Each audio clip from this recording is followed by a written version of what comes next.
नमस्कार। आज हमारे साथ बातचीत के लिए मौजूद हैं सपा के बलिया जनपद के पूर्व जिलाध्यक्ष और दिग्गज नेता आद्याशंकर यादव। हम इनके साथ देश और यूपी के तमाम राजनीतिक मुद्दों पर बात करेंगे।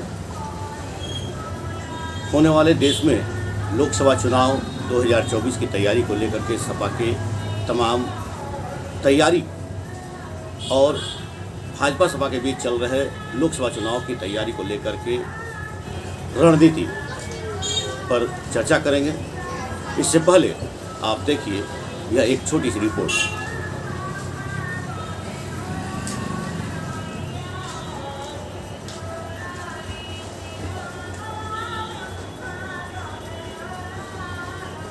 सपा के पूर्व जिलाध्यक्ष आद्याशंकर यादव हमारे साथ बातचीत के लिए मौजूद हैं। आपका हमारे चैनल पर स्वागत है। बहुत बहुत धन्यवाद। आप बलिया के पूर्व जिलाध्यक्ष हैं सपा के, 2 बार आप जिलाध्यक्ष रहे हैं। सपा के दिग्गज नेताओं में आपकी गिनती है। देश में 2024 का चुनाव होने वाला है। पिछले 2024 के चुनाव में सपा ने बड़ा एक एक्सपेरिमेंट किया था। राजनीति में कुछ भी हो सकता है, कहते हैं कि राजनीति और जंग में सब कुछ जायज़ है। पिछले लोकसभा चुनाव में सपा ने बसपा के साथ गठबंधन करके एक बड़ा प्रयोग किया था। जनता के बीच तो वो प्रयोग सफल नहीं हुआ, लेकिन इस बार ऐसा देखा जा रहा है कि सपा एक नया प्रयोग करने जा रही है। सपा और आप के बीच गठबंधन की भले ही औपचारिक घोषणा न हुई हो, लेकिन नज़दीकियाँ देखी जा रही है। क्या कहेंगे? पूरे देश में भारतीय जनता पार्टी के खिलाफ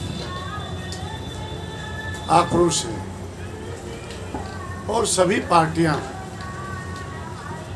जो सेकुलर हैं, जो धर्मनिरपेक्ष हैं, जिनका संविधान में विश्वास है, जिनका लोकतंत्र में विश्वास है, वो सभी पार्टियां करीब करीब एक राय की हैं कि आने वाले 24 के चुनाव में भारतीय जनता पार्टी को पूरे देश से सफाया किया जाए और गैर भारतीय जनता पार्टी की सरकार देश के अंदर बनाई जाए। इसी का यह प्रयास है कि हमारे नेता अखिलेश यादव जी लगातार पूरब से पश्चिम और उत्तर से दक्षिण के सभी नेताओं से लगातार मिल रहे हैं, उनसे बातचीत कर रहे हैं और बातचीत के परिणाम भी सकारात्मक आ रहे हैं। और सब लोगों ने करीब करीब इस बात पर सहमति जताया है कि भारतीय जनता पार्टी को रोकने के लिए हम सबको एक साथ खड़ा होना पड़ेगा और उसी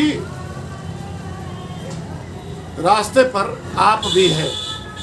कल आपने देखा माननीय केजरीवाल साहब लखनऊ समाजवादी पार्टी कार्यालय आए थे और आकर के उन्होंने माननीय अखिलेश यादव जी से समर्थन मांगा और अखिलेश यादव जी ने दिल खोल करके समर्थन करने का काम किया है।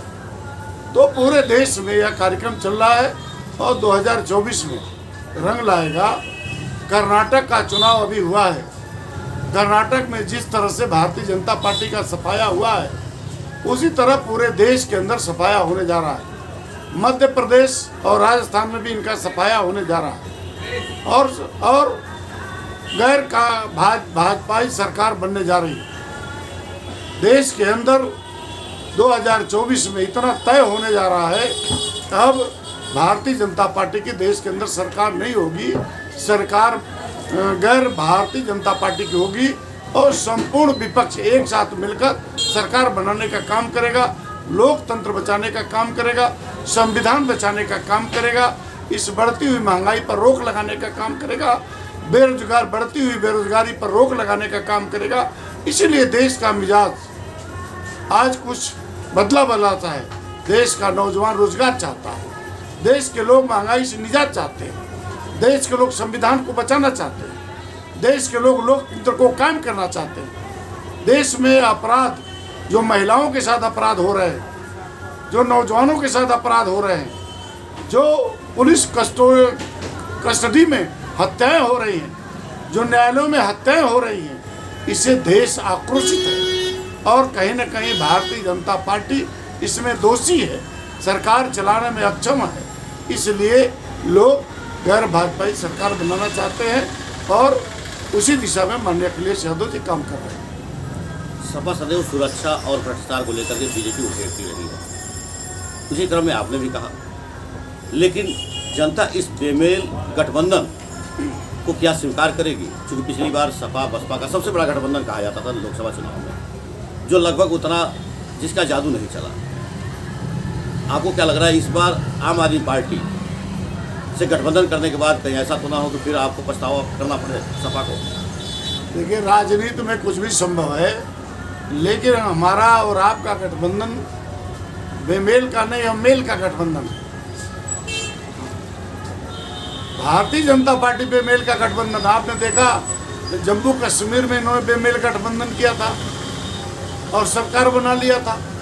बिहार में बेमेल गठबंधन कर लिया था और सरकार बना लिया था। तो बेमेल का गठबंधन भारतीय जनता पार्टी बनाने का काम करती है। हमारा गठबंधन मेल का है, वैचारिक है और एक समान एक विचारधारा के लोग हैं जो अलग अलग दलों में काम करते हैं, अलग अलग दलों में काम करते हैं और उनकी अपनी अपनी पार्टी है। तो हमारा बिल्कुल साफ सुथरा गठबंधन है और हम उसी गठबंधन को लेकर चलेंगे। आपके गठबंधन का उद्देश्य भाजपा को रोकना है। सीधा सवाल है, क्या रोकने में आपको लगता है कि सफल रहेंगे? 1977 में हमने कांग्रेस के आप साथ हैं नहीं इस बार बार ये बातें आ रही है कि कांग्रेस के गठबंधन से आप दूरी बना रहे हैं, जबकि कांग्रेस विपक्ष के रूप में एक बड़ा खेमा, एक बड़ा प्लेटफॉर्म बना रही है। सपा अध्यक्ष आपके हमेशा तीसरे फ्रंट की बात कर रहे हैं। ऐसे में कांग्रेस से दूरी बना के क्या आपको लग रहा है कि बीजेपी को रोकने में आप अपने आप को एक बड़ा दल और एक बड़ी राजनीतिक सोच साबित कर पाएंगे? अभी लोकसभा का चुनाव 9 महीना है और 9 महीने में बहुत सारे परिवर्तन होने हैं।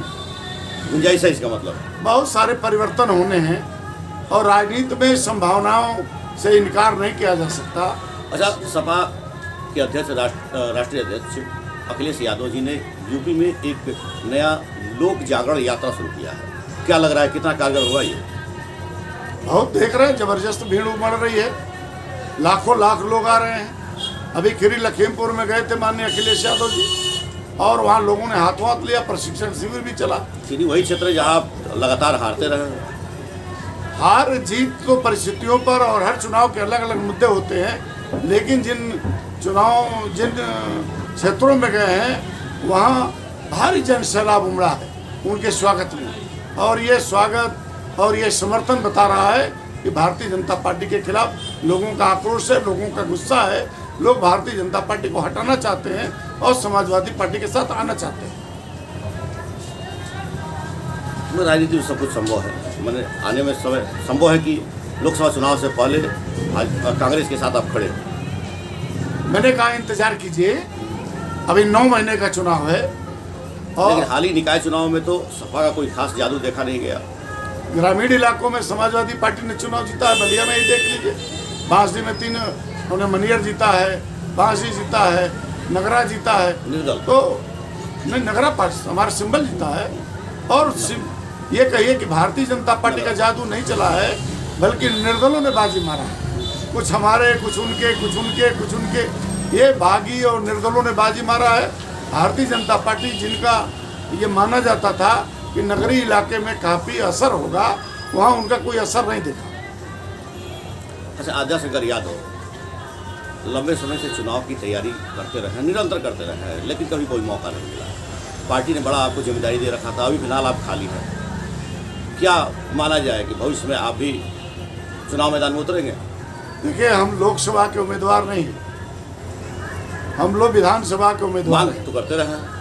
पिछले दिनों हमने मांगा था, लेकिन जो 2024 में चुनाव होने जा रहा है, हम उसमें लोकसभा के उम्मीदवार नहीं, और समाजवादी पार्टी जो तय करेगी उस निर्णय के साथ हम सब लोग, और हम लोग उस कैंडिडेट के साथ खड़ा होकर के भारतीय जनता पार्टी को रोकने के लिए समाजवादी पार्टी को जिताने का काम करेंगे, ताकि भारतीय जनता पार्टी रुके और देश के अंदर गैर भाजपाई हुकूमत कायम हो, ताकि संविधान और लोकतंत्र कायम रहे। अच्छा, आखिरी सवाल, पिछले विधानसभा चुनाव में सपा का सुभाषपा के साथ गठबंधन था, यहाँ से बसपा के आपके समर्थन से जीते हुए निर्वाचित विधायक हैं।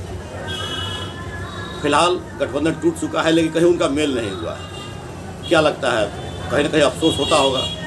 क्योंकि आप भी इसी क्षेत्र के रहने वाले हैं, बिलसा रोड, मैं विधानसभा क्षेत्र की बात कर रहा हूँ। अफसोस होता होगा कि ऐसे विधायक हमने जिताया। नहीं, किस बात का अफसोस होगा? जुड़ना और टूटना राजनीति में तो लगा रहता है। 77 में आपने देखा, 77 में गैर कांग्रेसी हुकूमत बनाने के लिए जयप्रकाश नारायण के नेतृत्व में पूरे देश में लोग इकट्ठा हुए और कुछ दिनों के बाद हमारा वो टूट गया, सरकार गिर गई। तो फिर किस बात का अफसोस?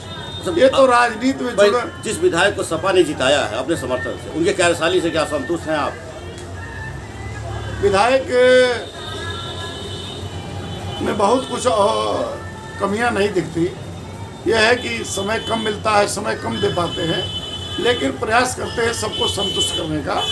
और विधायक अपने दल से ऊपर उठ करके समाजवादी पार्टी को लोगों का सम्मान करते हैं, लोगों के कार्यक्रमों में जाते हैं, उनसे बात करते हैं, उनके प्रस्तावों को स्वीकार करते हैं। तो ऐसा कुछ नहीं लगता कि कहीं कोई विधायक में कुछ कमियां दिखाई दे रही हैं। अच्छा, अगले 2024 के लोकसभा चुनाव की तैयारी आप नहीं कर रहे हैं? 2024 में मैं कैंडिडेट नहीं, पार्टी जिसको तय करेगी और जिस पर फैसला करेगी उसको स्वीकार करना है, उसको मानना है। सलेमपुर लोकसभा क्षेत्र क्या लग रहा है, इस बार सपा की झोली में जाएगा? लगातार क्योंकि हारती रही है। इस बार हर हाल में समाजवादी पार्टी सलेमपुर को जीतने जा रही है। और जो जाति समीकरण, जो भारतीय जनता पार्टी जाति समीकरण का खेल खेलती है, हम भी उसी रास्ते पर जाति समीकरण को साधने के लिए काम कर रहे हैं और हम उनका जवाब देने के लिए तैयार हैं और जीत कर आएंगे। 2024 के चुनाव में सारे दल लगे हुए हैं, समय धीरे धीरे करीब आता जा रहा है। कौन से दल क्या बाजी मारेगा, ये आने वाला समय बताएगा। राजनीतिक तमाम मुद्दों पर आप बात करने के लिए आपको बहुत बहुत धन्यवाद। बहुत बहुत शुक्रिया।